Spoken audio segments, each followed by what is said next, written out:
Are you ever trying to delegate to someone else by just dropping the task on their desk when really the person needs training to begin with?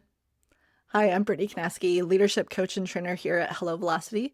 Today we're going to be talking about delegation, more specifically what I call level 1 delegation, and that's delegating to learn a new task or project. This level of delegation is typically for new employees or someone new to a task or project.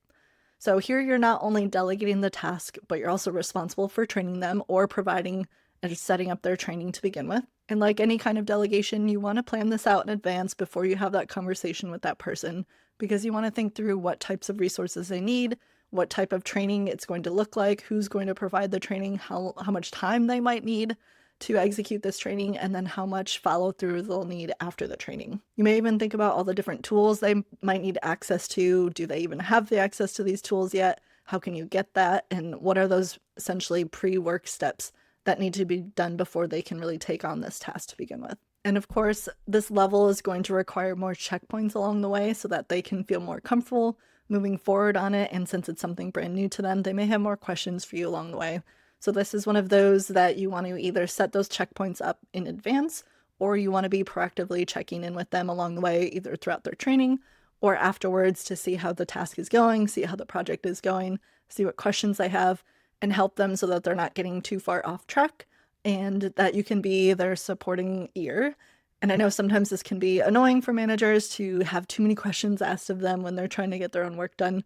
So this is something you need to, again, think through what would work best for you and this person in this situation. So in this level of delegation, what you're responsible for as a person doing the delegating is setting those very clear expectations, leading or planning their training or setting them up with someone else who can do the training, maybe offering some shadowing with yourself or someone else so that they can learn the task by seeing someone else doing it as well.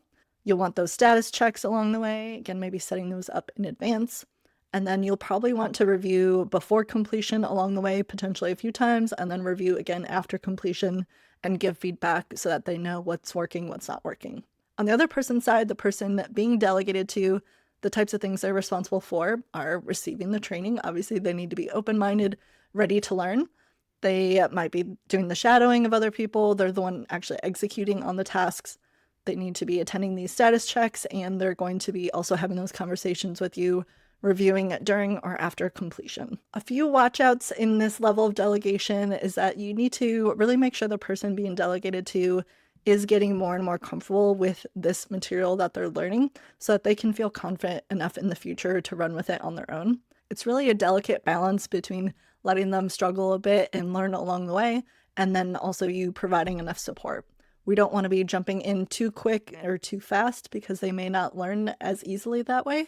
And then you might become a crutch for them, and they will know that you can always just jump in and help them instead of making mistakes. So they may kind of get a little hands off with the project and not take the initiative if they know that you're just going to jump in and fix it anyways. So take a few moments now and think about the different people on your team, the different tasks and projects on your team that you could be delegating.